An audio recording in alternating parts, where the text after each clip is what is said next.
খেলাধুলা করতে চায় না। একটু আদর নাও। আসো তুমি তাহলে কি করবা বলো? এখানে বসো চুপচাপ। এখানে বসো। থাকো থাকো। উড়াল দিও না। এখানে বসো। গুড। এই তো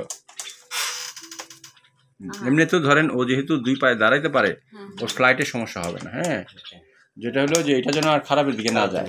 ওর পায়ে নিয়ে ও বিরক্ত।